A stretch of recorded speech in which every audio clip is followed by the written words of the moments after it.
the entire Warhammer 40,000 backstory with animations. It's an hour long. From Sandman of Terra, this was actually recommended to me. The origins of the man who would one day be known as the Emperor are shrouded in mystery. Some say that thousands of shamans feared that our race and planet would fall prey to the psychic entities that dwell in the warp. Therefore, in their thousands they swallowed poison, and in their thousands they died so that they would be reincarnated into a single body. Others say that he is just the most powerful of a group known as the Perpetuals. They are the next stage of human evolution, a Homo superior, gifted with supernatural powers and immortality, able to regenerate from almost any wound. We do know that he was already ancient before mankind even took to the stars. Certainly, other Perpetuals did exist, and one by one he found them. Some opposed him, some simply wanted nothing to do with him, but some joined him, and so he set to his task, shepherding mankind towards a brighter future. If you look closely at the pages of history, the production value on this video is incredible. Can still see his influence. This is like a show. He was a ruler or a warlord or a warrior, but mostly humanity needed gentler guidance from the shadows. But he was always there, always working towards his goal, the salvation of our race. And humanity thrived.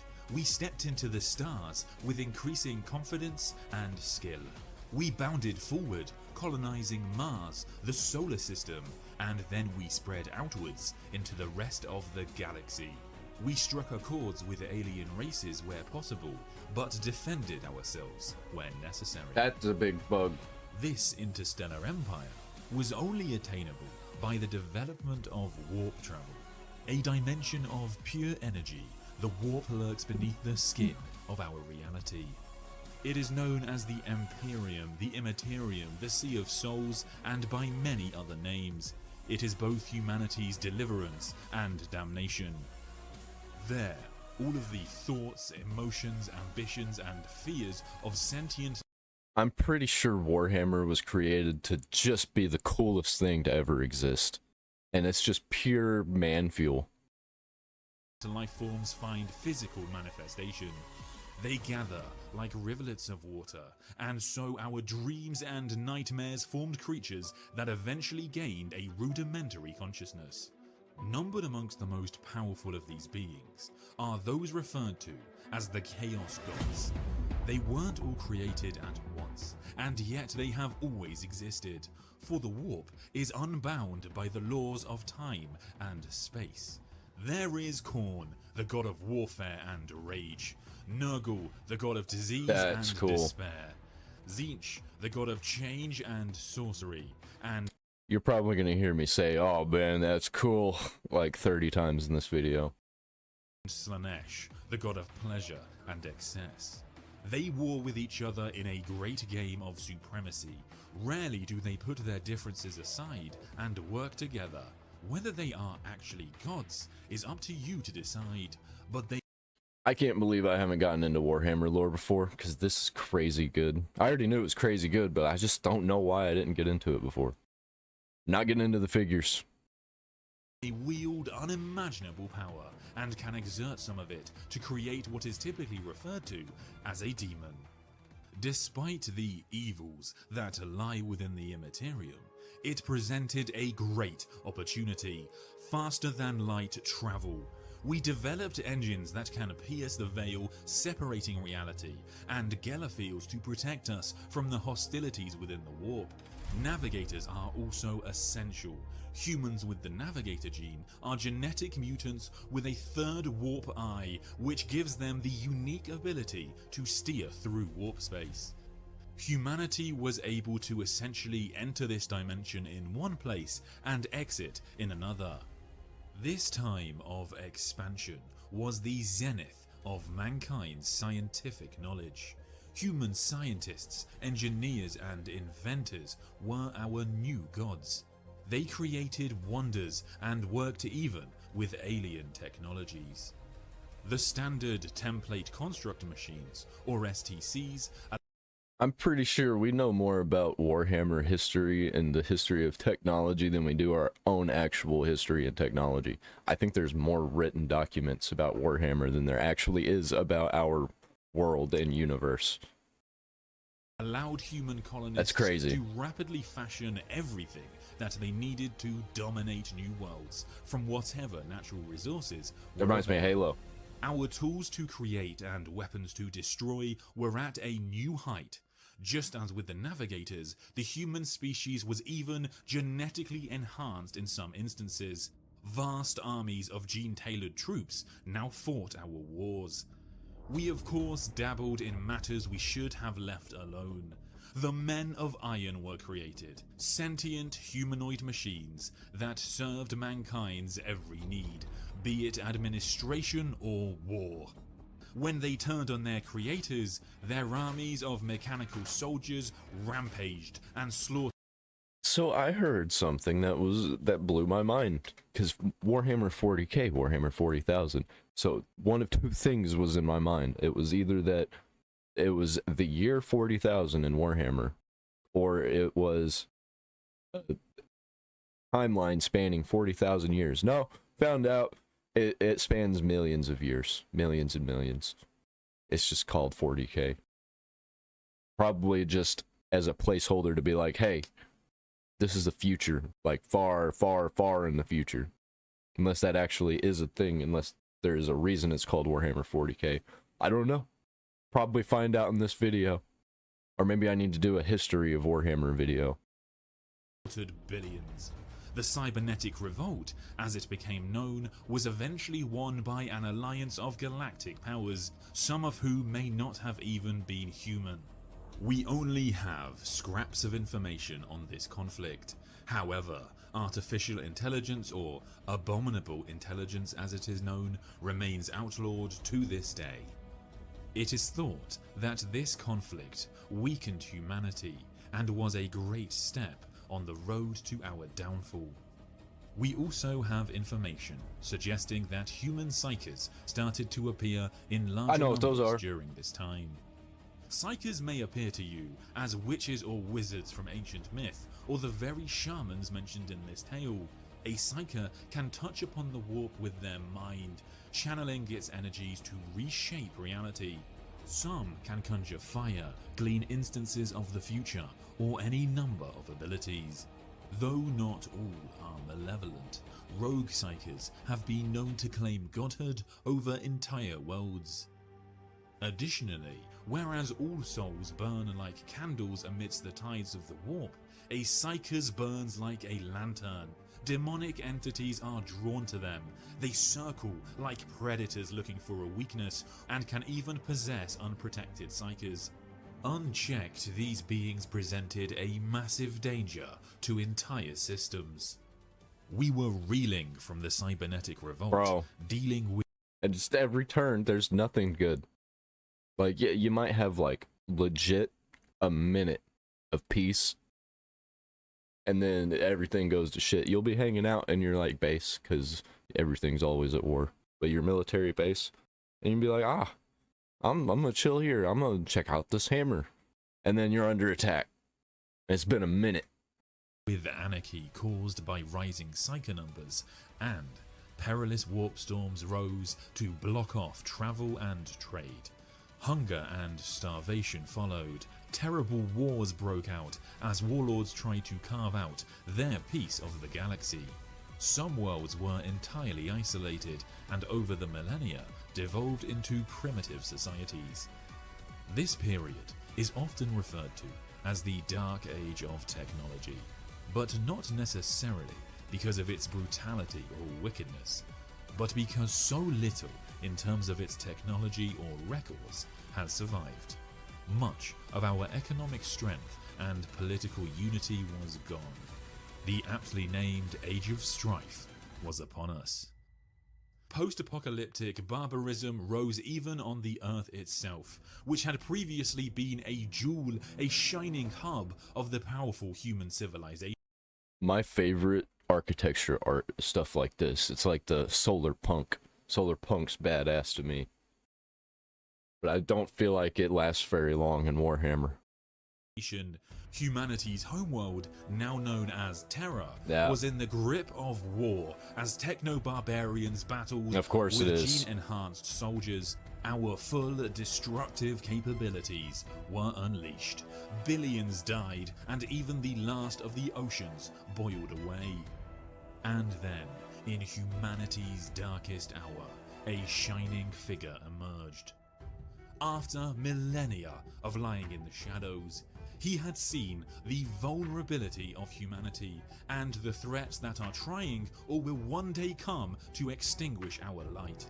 We needed to be unified into one Imperium of man. An iron fist was needed to put humanity back on the necessary path. He stepped into the light and took the name, the Emperor of Mankind. That's so cool. Over the millennia, disaffection had That's so grown cool. amongst the Perpetuals allied to the Emperor. Their most accomplished struggled to keep pace with his mind, but they noticed he was cutting corners, ruthless in his demand for results. I'm gonna be stuck watching Warhammer content for like the next 3 weeks, most likely. I'm here for it. I'm down. Let's go. But what could they do? Even together, en masse, the Perpetuals were no match for his power. So over the millennia, most of them left or even betrayed the Emperor. Amongst his plans was to build an Imperium of man based on truth, his truth. Hey, if you're watching this, I mean, if obviously you're gonna be watching this, you can't hear this. Drop down in the comments what your top 5 favorite Warhammer video games of all time are, because I want to check them out. Nah, the new ones don't count. Like Total War Warhammer and Space Marine, stuff like that don't count. I'm talking like pre-2010. The Imperial Truth. This removed the religion, faith, and superstition that had defined much of human history. The Emperor had learned all too well that these were easy doors from which the powers of chaos can enter a mind. First, the Emperor needed the cradle of humanity, a seat from which his Imperium would be ruled. He created the Legio Custodes, his personal golden bodyguard, each one a unique work of genetic science never to be replicated. But he needed other elite soldiers that could be mass-produced to spearhead his armies. 20 legions of gene-enhanced super soldiers, the Thunder Warriors, were created. The armies of the Warlords of Terra were no match. The Emperor's mastery of science and warriorship was peerless. Yet still, the Thunder Warriors were flawed. Mentally unstable, they suffered catastrophic biological and metabolic failure unpredictably after a span of standard years. Another solution was needed. By this point, the Emperor had few of his ancient friends left. Yet Malkador the Sigillite and the Perpetual Urda remained. They What were are both those names? incredibly powerful psyches, and Urda was also a genius geneticist. So once most of the natural Perpetuals had left his side, he decided to build some more. Working with their biotechnical division, the Primarch project began. Though not technically Perpetuals, the Primarchs were designed to live long enough to see his plan through to the end. They were to be born from his blood, his power, his vigor. They would be the generals to lead his vast armies, and through them, their genetic lines, the Space Marine legions, would be made. 20 Primarchs, 20 sons of the Emperor, 20 legions. The basis of the Primarchs was not wholly genetic science, for the Emperor had not been idle over the ages. During the Age of Technology, along with other Perpetuals, he travelled to the planet Molech. There they found it, a gateway to the realm of chaos. The Emperor entered and made a bargain with the Chaos Gods. Servants of these powers, who know of such things, will tell you that he stole some of their fire. For when he emerged back through the gateway, What's with all the lore of every like mythology, I guess, if this counts as a mythology? What's with humans stealing fire? What's with humans stealing fire from the gods? It's always a thing. his power had grown even more, and he'd gained the knowledge Like Black Sun, like Black Myth Wukong. I meant to say, Journey to the West. Didn't he steal fire? Everybody steals fire from the gods. of how to create the Primarchs. He was henceforth known to them as the Anathema. Furthermore, this was not the only secret that the Emperor kept. For few know, as the Emperor is the father of the Primarchs, the perpetual Urda is also a biological source. She is their mother. She had stood by the Emperor all this time.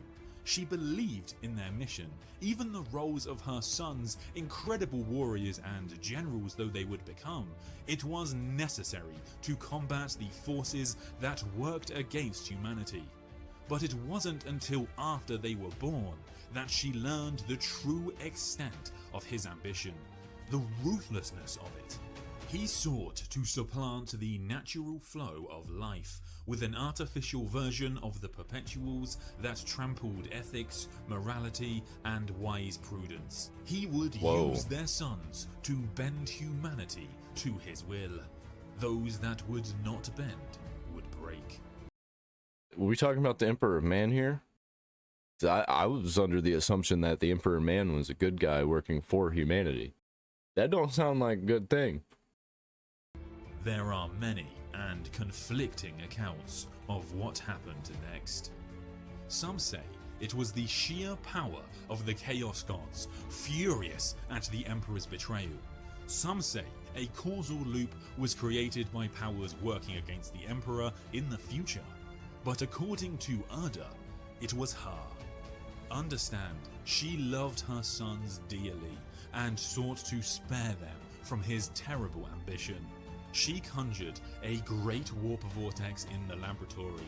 The incubation pods were pulled into the Imperium and scattered onto planets across the galaxy. Damn. But not all was lost, for he still had their genetic material. The gene seed implants were made, used to grow 19 artificial organs that turn a normal human male into a superhuman space marine. Their strength, speed, resilience, and skills are so extreme that they can annihilate enemies without rest or sustenance. I'm gonna read this real quick. They shall be my finest warriors, these men who give of themselves to me. Like clay I should... Hold on. Let me restart that. I haven't been reading in the past couple days.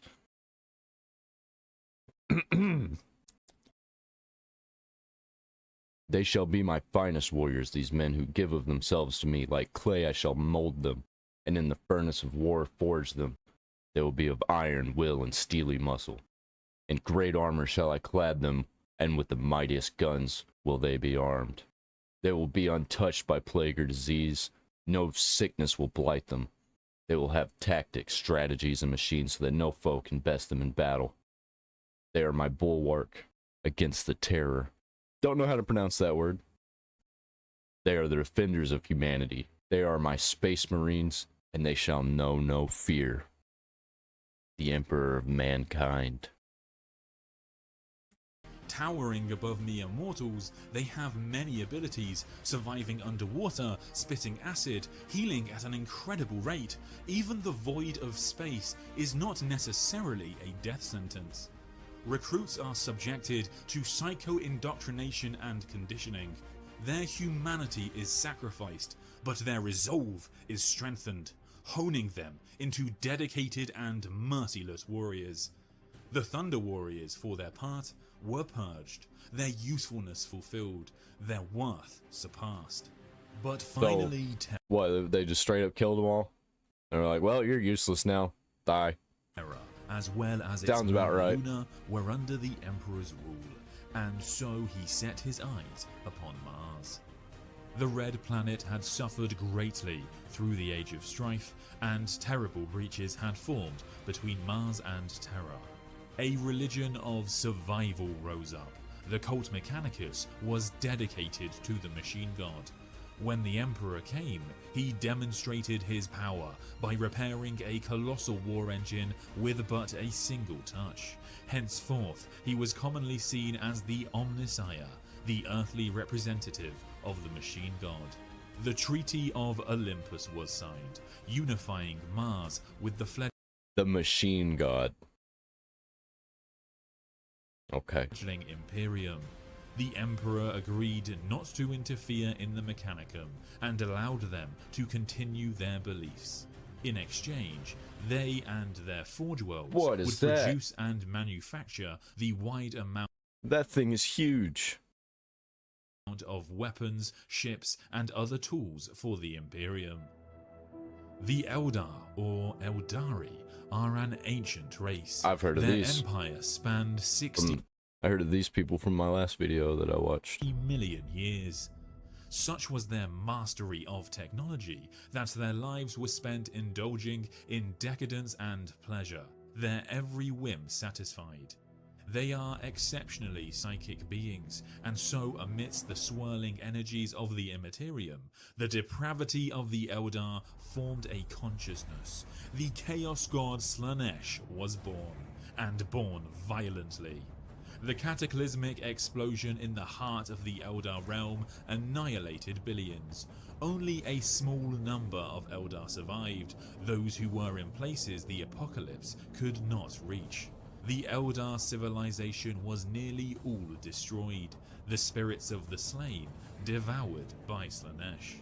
It left a wound in real space, a massive warp rift called the Eye of Terror. In that dreadful place, the warp coexists with real space, and demon worlds lurk within. The colossal shockwave from this event blasted across the Imperium, clearing the warp storms that had plunged humanity into darkness. This meant that traveling across the galaxy was feasible once again. In this way, the death of the Eldar Empire heralded the birth of the Imperium, and mankind inherited the stars. The Emperor's great And mankind inherited the stars. That was a beautiful line, man. crusade, now fully underway, aimed to reunite the worlds of humanity, but under his banner. The Xenos races would also be purged, for he wanted to ensure that the tragedies of the past be prevented from occurring again. The Astronomicon was Yeah, but isn't going to war and killing entire races, isn't that just repeating what you've been doing? constructed on Terra, a psychic beacon powered by the Emperor's own might. Navigators can use the Astronomicon to pilot their ships through the otherwise unnavigable chaos of warp space. As the Great Crusade pushed out across the stars and worlds were claimed by the Imperium, eventually the Emperor found that which he coveted most, his own son. The 16th Primarch, Horus Lupercal, was found on the planet Chthoniya, proof that many of these incredible beings could still be reunited with their father. For many years, it was just Horus and the Emperor conquering worlds together, but over time, all of the Primarchs were found. They were not all as the Imperium expected. They had grown to maturity on their homeworlds, the landscapes and people moulding them.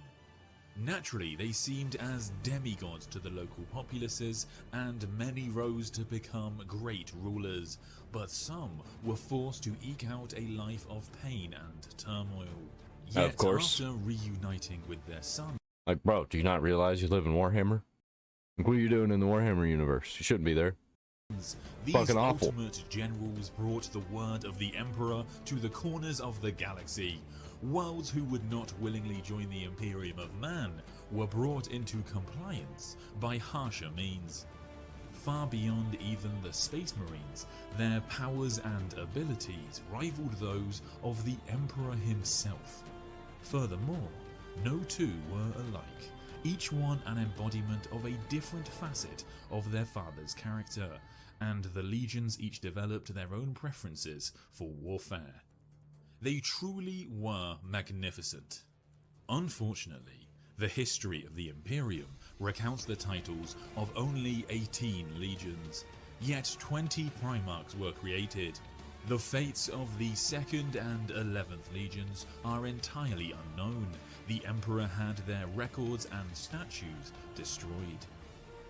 The Great Crusade swept the stars for 2 centuries and achieved the Great Triumph with a victory against a massive Orquar Yeah, the orcs. These are my favorites. during the Ulanor Crusade.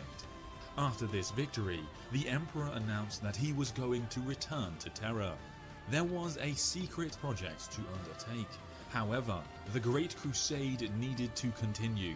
Therefore, one Primarch had to be elevated to a level above his brothers. He gave Horus the title of War Master. To cement his power and demonstrate the honor that the Emperor had bestowed on him, Horus renamed the Lunar Wolves as the Sons of Horus. The Primarchs are brothers of a sort, and as with any fraternal bond, tensions had arisen over the years. There was much bitterness and many rivalries. Magnus the Red, the Primarch of the Thousand Sons, was blessed with much of his father's incredible psychic talent, yet some of his brothers, notably Leman Russ and Mortarion, found Magnus's excessive use of psychic powers to be potentially dangerous. After a great debate, the Emperor issued the Edict of Nicaea, decreeing that all legions beyond the use of navigators and astropaths would no longer employ psykers. And Magnus was not the only Primarch to have felt slighted by the Emperor. Decades earlier, Lorgar and his wordbearers were rebuked by the Emperor for spreading worship and promoting the divinity of the Master of Mankind against the ideals of the Imperial truth. Yeah, don't they have to like purge religion because religion causes war and division, which that just purging religions just causes more war and division. Oh god, what is this? Humiliated, Lorgar was slowly poisoned against the Emperor by his top advisors, and he found new faith, this time in the Chaos Gods, beings worthy of his worship. They plotted the Emperor's downfall, and after many years, the time came. When Horus and his sons went to the Davin system to quash a rebellion, he fought Yugen Temba. Previously a friend, the planetary governor had been corrupted by Nurgle and wielded the powerful Anathame blade, gifted to him by the wordbearer Erebus.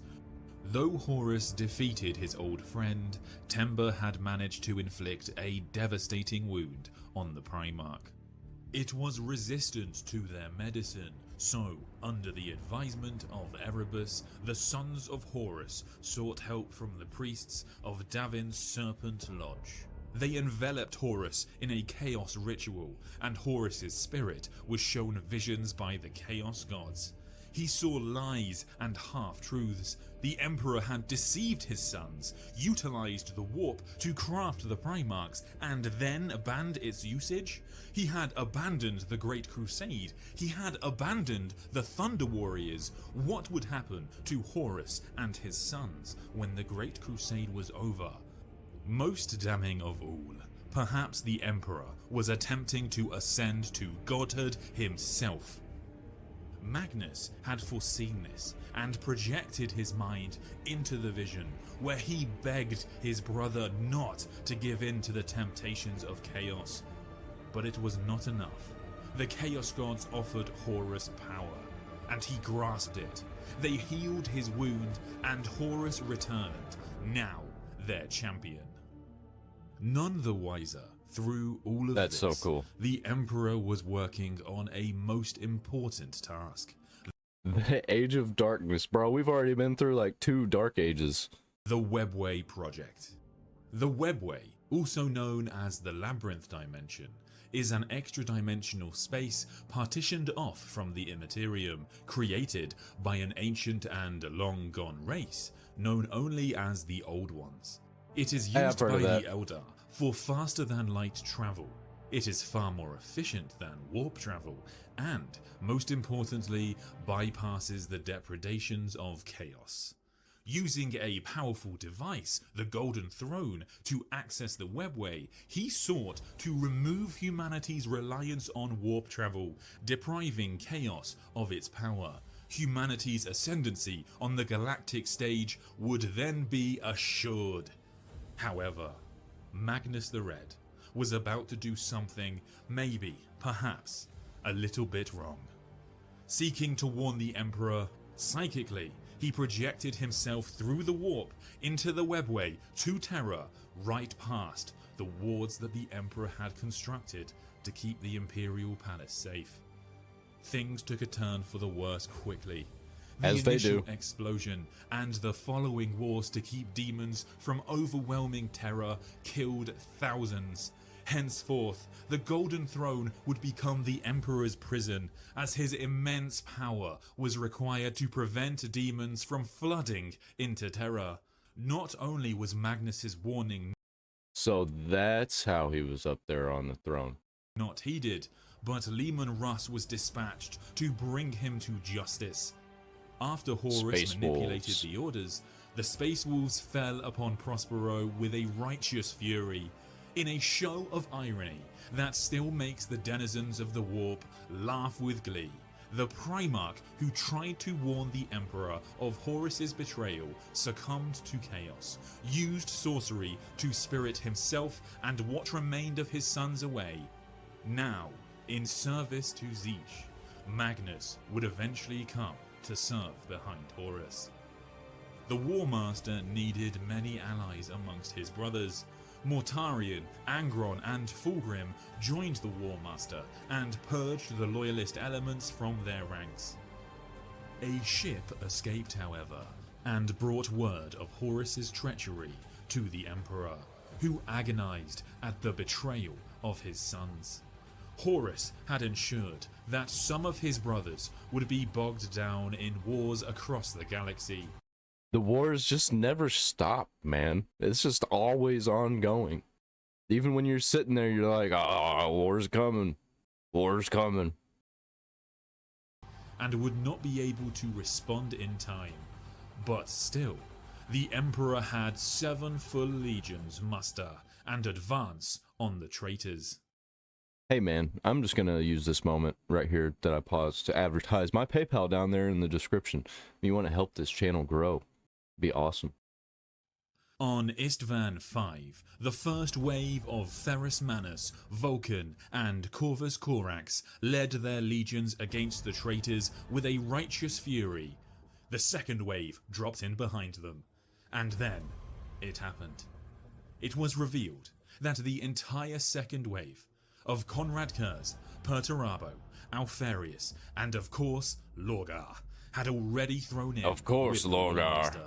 I don't know who that is. The Drop Site Massacre, they called it. 9 traitor sons were sworn to Horus to match the 9 sons loyal to the Emperor. But 3 of the Emperor's legions were now severely weakened, and the Primarch Ferrus Manus was dead. Horus had the advantage, but he could not defeat the Emperor as things stood. He possessed but a fraction of his father's power. To even the scales, he too found the gateway at Molech and entered. When he returned, his face looked like centuries had passed for the War Master. He had earned the favor and blessings of the Pantheon. There were many and varied conflicts throughout the years of the Horus heresy. Some were small skirmishes as brother turned on brother, but some were colossal battles where both sides deployed the god engines known as Titans, looming war machines that stride across battlefields with their apocalyptic weapons, laying waste to entire battalions. Even Mars was caught up in civil war, and the Edict of Nicaea was thrown to the wind so that the loyalist legions could use all tools at their disposal. Is there ever anywhere in the Warhammer universe where there's an actual time of peace? It's not just like a minute where they're just in a building waiting for something to happen. But Horus needed to take humanity's homeworld, to slay his father by his own hand in order to cement his rule over the Imperium. Where's that? What is that? What was that from? What is this guy from? What is he in? Horus, I mean. So with his gigantic traitor fleet, the Siege of Terra began. Only 3 loyal Primarchs fought with the defenders on Terra: Rogel Dawn, Jagatai Khan, and Sanguinius, beloved by all. Horus and Sanguinius had once been considered the closest of brothers. The great angel had the gift of foresight, and had seen visions of his death at the hands of Horus, yet he fought on, trying to preserve his father's dream.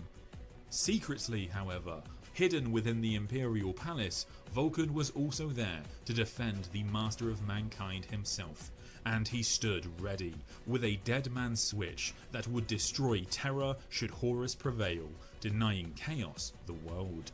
Despite heavy bombardment and even demons manifesting on the homeworld of humanity, the defenders held time and again. My order to you all is simple, yet heed it well, and exert yourselves to see it done. They are coming. Kill them all. They made the traitors pay for every inch, hoping to delay them long enough so that relief could arrive from the forces of Lionel Johnson and Rabute Gilliman. Lionel Johnson sounds like an amazing punk band. If I'm gonna make a punk band, it's gonna be called Lion L. Johnson. Throughout all of this, Horus and the Emperor did psychic battle in the warp, and Horus was able to prevent the knowledge of Rabute Gilliman's proximity from reaching the defenders. He looks like that guy from Crank 2 High Voltage, with his head in a tank. To bait his father, Horus lowered the shields on his flagship, the Vengeful Spirit. The Emperor knew that this was certainly a trap, but he needed to end this once and for all. Malkador took his place on the Golden Throne, an act he knew would kill him, but he would willingly give his life to prevent the demons from overwhelming Terra, and to give his friend time to end this. The Emperor, Sanguinius, Dawn, and a host of heroes teleported onto the Vengeful Spirit. What follows, none know for sure. But legend tells us that the forces were split up, and it was Sanguinius who found Horus first. Horus attempted to sway the angel to his side, but he held true. Sanguinius stood alone against this terrible foe, but even the mighty Primarch of the Blood Angels was no match for Horus, empowered such that he was. The angel was brought low. Soon after, the Emperor arrived in the throne room. Of course he did. To end this revolt once and for all. Oh, and it's gonna be bad. With the fury of gods, blow after blow that would have annihilated all others. It is said that still the Emperor could not bring himself to kill Horus, his beloved first found son. However, Horus held no such compunction. With the power of 4 chaos gods, Horus battered the Emperor bloody, breaking his ribs, gouging his left eye, and setting him alight with hellfire. Horus lifted his father high and brought the Master of Mankind down over his knee, crushing his spine. This guy is amazing at storytelling, because dude, I am picturing it, and holy shit, this is cool. Horus howled with triumph over the beaten body of his father. The legends say that a hero then rose. He put himself between his lord and this champion of chaos undivided. In sight of the ruinous powers themselves, he was there the day Horus would slay the Emperor. He stood no chance, but it is believed that this noble sacrifice finally moved the Emperor. Whatever the cause, the Emperor could see Horus as truly irredeemable. The Blood Angels tell a tale where their Genesire had put a chink in Horus's armor, and through this, the father sent a psychic blast that obliterated the soul of the son. The Horus heresy was over. In the aftermath, the Emperor's body was retrieved by dawn. He was rushed back to the Imperial Palace, where the last of Malcador's life was spent. He was disengaged from the throne, and his body crumbled to dust. Only one being had the power and will to take that seat now. And so it was that the Emperor of Mankind was interred on the Golden Throne. And there he remains, his physical form broken, but his spirit endures, neither dead nor truly alive. Man, I got For chills. the next 10,000 years, That's so every cool. day, hundreds of psykers are Is this almost sacrificed over? I mean, I guess it's getting there, bro. I haven't even been paying attention. both for him and the Astronomicon. But this immense suffering is worth it. His power, his will, keeps the demons from overwhelming terror, and he directs the Astronomicon, which guides the ships of mankind through the warp. Without him, and the immense pain that he endures, mankind would be torn apart by the multitude of threats that face us. A great scouring took place after the heresy. Horus's first captain, Abaddon, took the War Master's body, and the traitors fled into the hellish sanctuary of the Eye of Terror. Oh, that's not good. Many of these Marines are now sworn to the Chaos powers. That's These not good. Chaos Space Marines are supplemented by their patrons. The glorious work of the Emperor is defiled. They are abhorrent abominations who utilize their dark gifts That's cool. in the long war against the Imperium. To prevent another catastrophic rebellion, reforms are implemented. Military bodies are divided. Even the Space Marine legions are split up into chapters, which, according to the Codex Astartes, should contain no more than 1,000 combat-ready battle brothers. These measures make sure that no individual can wield the same vast power that Horus once possessed. As well as having to deal with various chaos incursions, Xenos races, once held at bay during the Great Crusade, resurfaced. The Drukhari are sadistic Eldar killers. They lurk in the dark city of Commorragh that lies within the webway, and so they were sheltered from the fall of their race. They feed off despair and anguish. Emerging from webway gates, they raid and plunder at will, taking many slaves back to Commorragh for their dark experiments. Their nobler cousins, the Azuriani, fled the fall on vast space vessels known as craft worlds.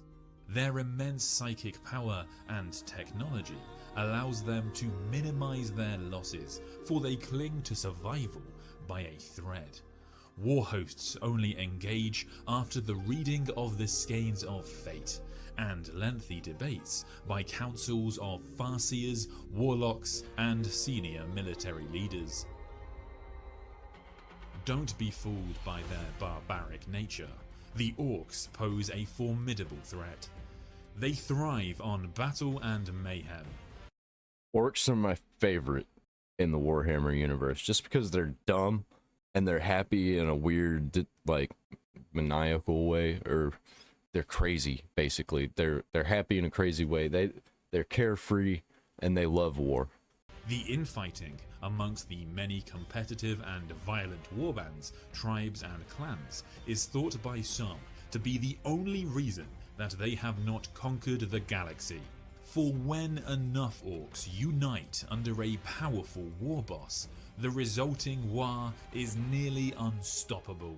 1500 years after the heresy, for example, one called the Beast led a huge force that nearly claimed Terra itself. The Emperor's remaining loyalist sons are now long gone. They go missing, some are presumed dead.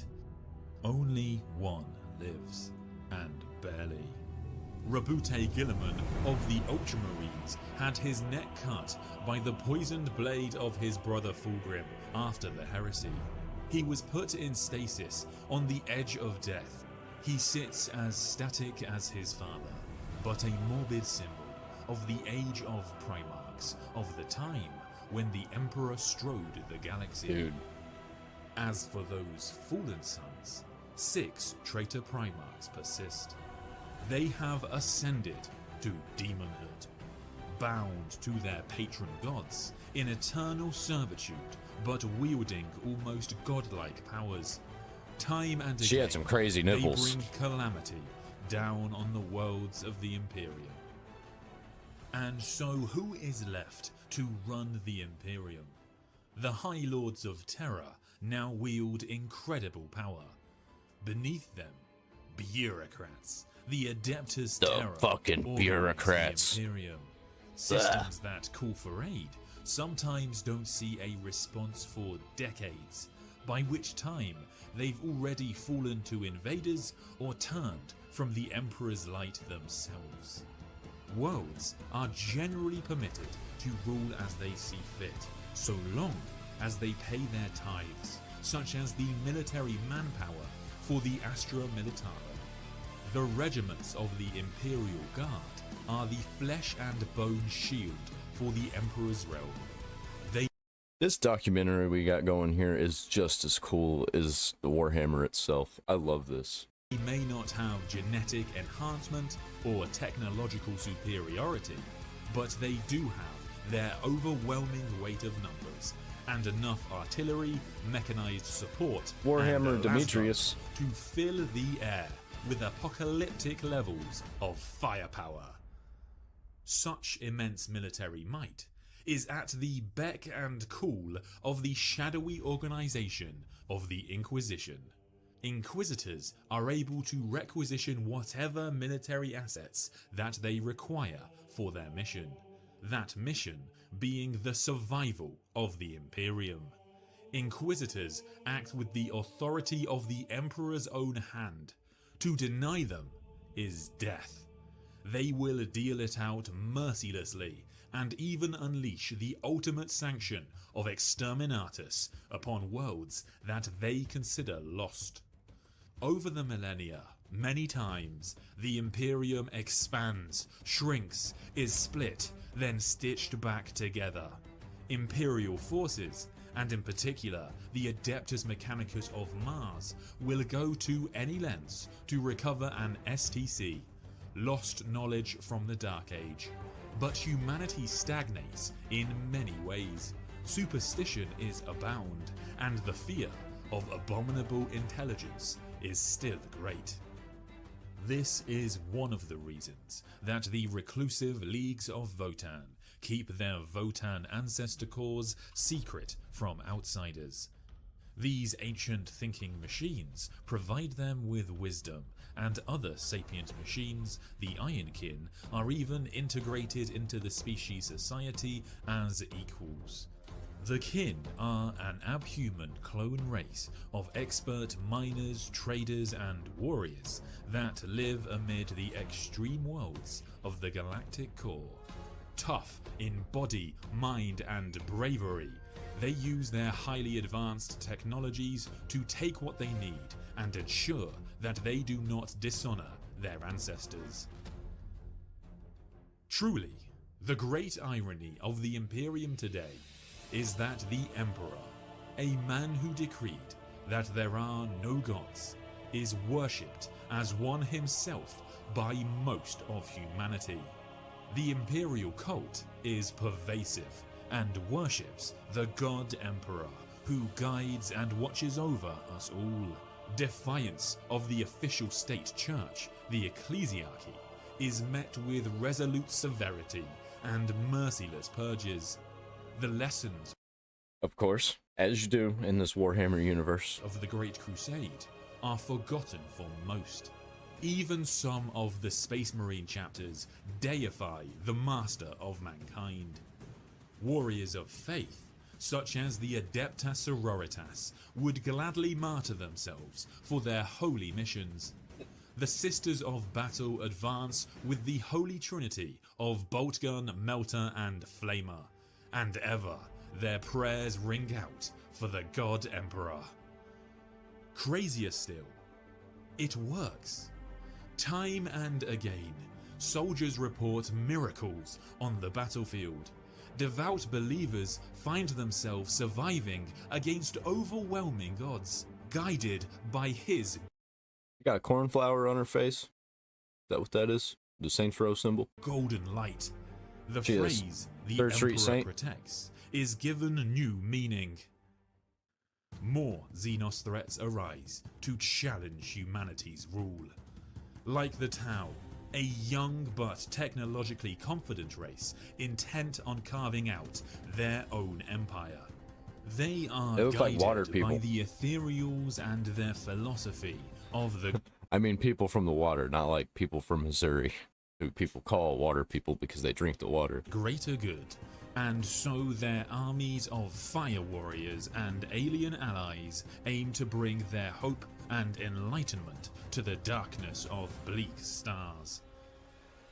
But they, like most Xenos threats, pale in comparison to the Tyranids and the Necrons. Every time. The Tyranids are not from our galaxy, but they invade as apex predators.